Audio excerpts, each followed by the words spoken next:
everybody, welcome back to the Claremont Classic Garage. Today we're going to tackle something that's been a long time coming. We're going to try and finish off the big blue beast here. It's been stuck in this corner in the garage for ages. I did gather up some parts for it. I was hoping on getting some other parts, which is just not happening. But we're going to put together what we've got and get this thing rolling so it can go in and out. So the first thing we got to do is dig it out because it's a mess in here. Well, I managed to score some good used parts for the old Fordson. We got here a pretty decent grill. It's been whacked right there on the bottom, and you can see a couple of the bars are tweaked. The bottom corner of it's tweaked, and it's got a crack in the top. But it's all there. It's something to work with. We got a starter crank. It's missing one spring and a spacer, but we can work with that. You can buy the parts. I got the tube for the spark plug wires. I'm not sure if I'll actually use this or not. This is for the magneto, of course, and mine having the distributor on it, I mean the wires start up here, so I may just keep this in case we ever put the mag back on. This is the wiring tube that goes on the other side, and that tube carries the wires for the headlights and the generator. And we also got a set of original headlights and the original dash. Now these headlights, the buckets are good. The buckets are good. This ring is fixable. This ring is pretty rotten, and I've got only one lens. This lens is broken, but I've got both the pieces, so in a pinch I could use it. There is a company in England that is reproducing the lenses, so I'm going to see how much those are, and we'll go from there. And we have to see about this horn, if it works or if we can get it working. Oh, the dash box is an icky mess inside, but we're gaining on it. It was full of beehives and hornets' nests and you name it. The original starter switch is long gone. This is just a universal one. But that's probably what we'll go with. But we'll make it look a little nicer than that. And I'll see if the actual box can be saved. If anything, it's a good model for dimensions. Man, what a mess this thing is. I haven't touched it in ages. Anyway, what I'm going to do right now is, before I get too carried away, I want to fix this exhaust so I can lift it on and off to go through this door, because right now it'll hit. That's bad.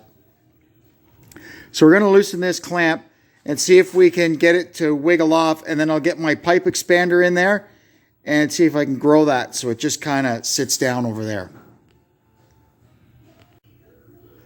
That's good. So now I can lift this on and off anytime I want. Now we're going to start working on the starter handle. The first thing we have to make is a seat for this spring. Originally the spring had a little tail on it that went into that hole there to keep it in position. It's obviously broken off. I think it's still in the hole there. So anyway, we're going to make a seat out of this frost plug, and we'll put a cotter pin through it to serve the same purpose. All right, so that worked out pretty well.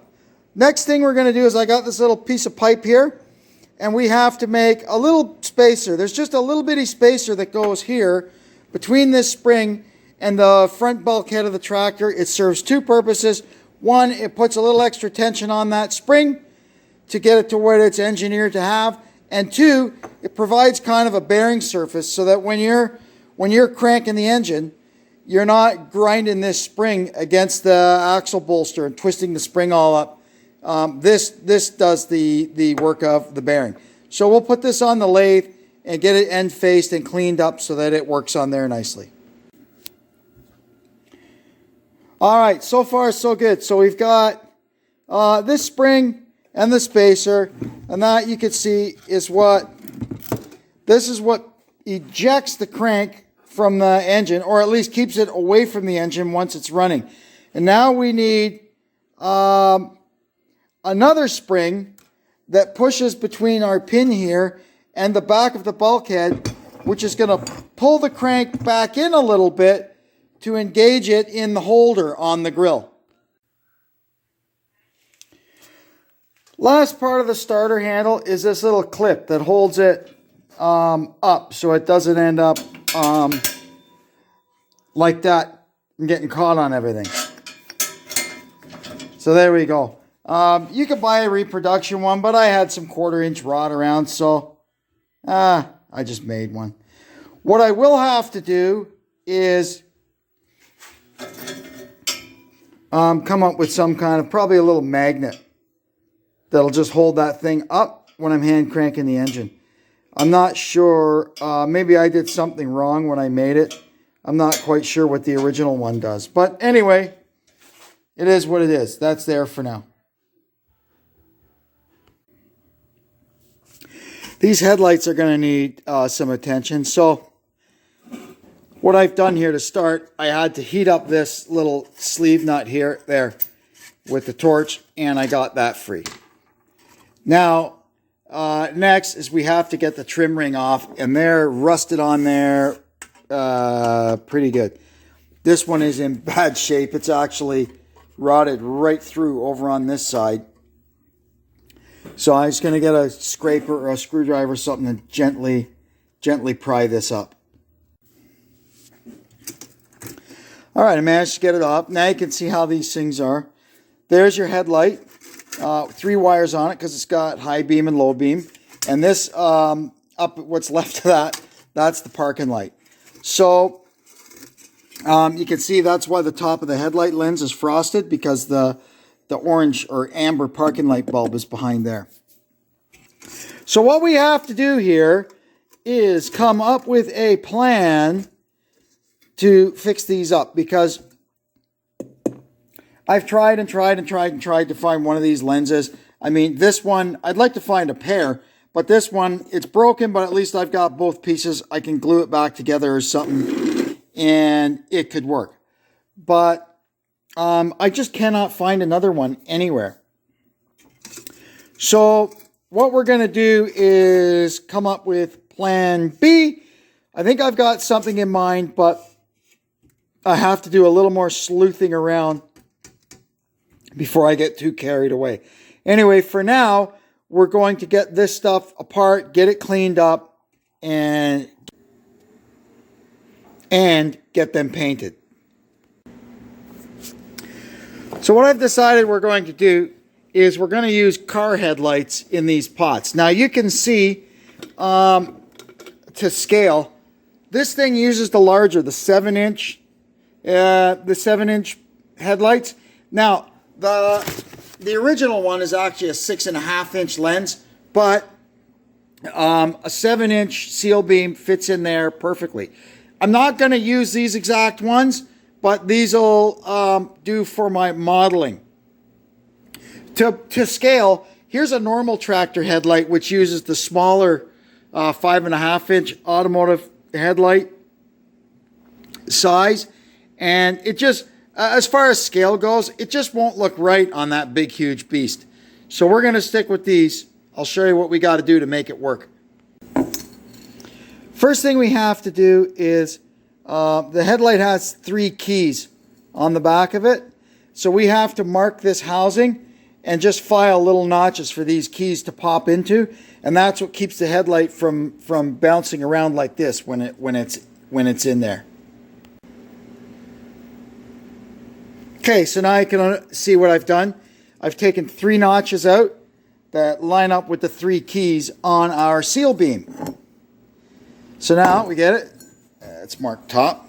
It latches right into there, just like that. So now it can't turn. So then we get an old headlight ring, and these ones are off some kind of Ford. They're taller than the Mopar ones that I'm used to, which is exactly what I need. So we just take these three little tabs off. I've already got one done. And that just goes right over there like that. And then we'll just put some little stainless steel screws, 1, 2, 3, into the side there to hold it all together. And it won't look exactly perfect, but the lights will be to scale, and I'll have a proper high beam, low beam headlight with the turn signal in top. You'll see how we're going to do that later. There we go. Not too bad. All I've got left to do is remove these. In the end, I used, I had this pair, but they weren't deep enough. It wasn't going to work. So I found this one, but I only have one. But anyway, I went sleuthing around on eBay, and I found what I believe is the match to it. I'm just waiting on the seller to message me back with the measurement of it. And then we should be in business. Well, it's starting to come down now. They said we might get about 6 inches by the morning. Well, nice day to be in our nice warm garage doing stuff. Now we're starting to work on this here horn. I'm not sure how these things work, if there's anything serviceable or fixable inside it. I know it does not work, but it's all held together with screws and bolts, so we're just one by one heating up everything with the torch. I've had to heat up everything so far so I don't break anything, but it's coming apart, and we'll see when we get in there what we can find, if it's something we can fix. If not, like I said, we'll hide the new horn up under there somewhere and just leave this one out bolted to the bottom of the headlight for show. Well, look at all that gobbledygook in there. It's some kind of, I guess, a vibrating coil or something. We'll see if we can get it working. You never know. I've gotten it all apart now, and the first problem I had was these two connectors that they're supposed to be insulated from the case, and they bring the current to operate the horn into the coil here. So they were loose. So we got them tightened up. There's just a nut on the inside. I had to desolder it so I could get a socket on it, but that's done. So what I've done now is I've made sure with our meter, we can do it here, we could check and make sure that this is not going to ground either one of them. These is our electrical checks that we're going to do. That's good. Now we'll check the continuity of the coil. There we go. We've got continuity through the coil, about 1 ohm. Here's our points. I spread them apart and used a point file to clean them up. Now we can check the continuity across them and make sure that we have that. So let's go here.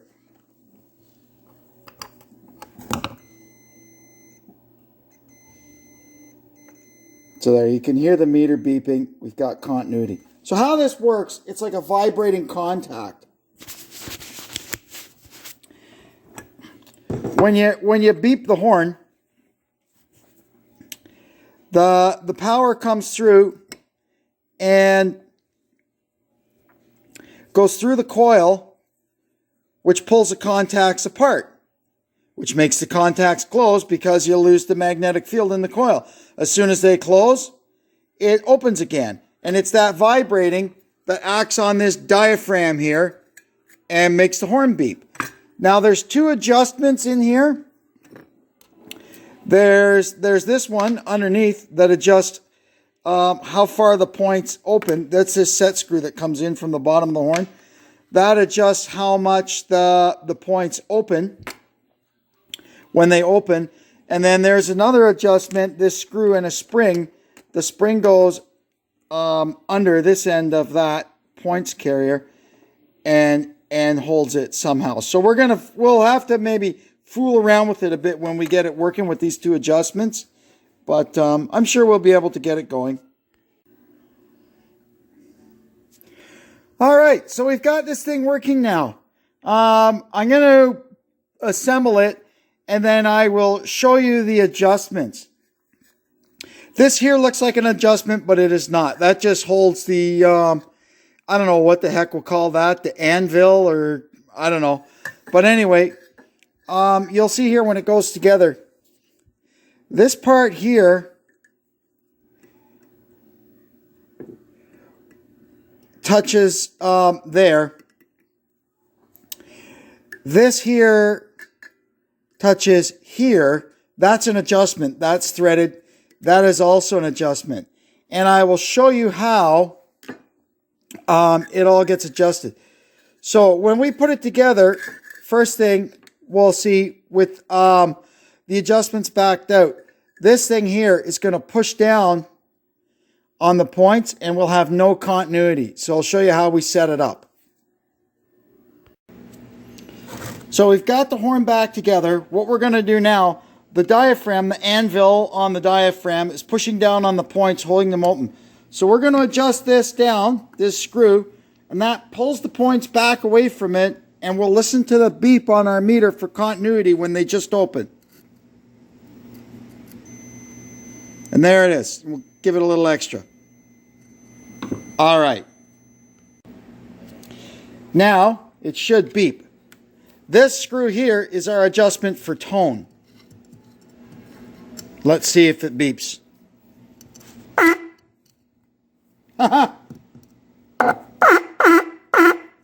So you can adjust this here.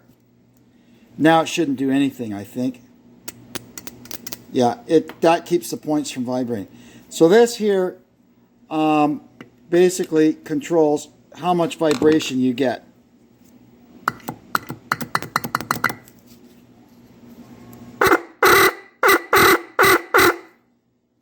You can wind it back.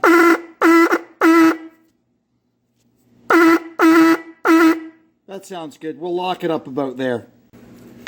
All right. Let's see how it sounds now.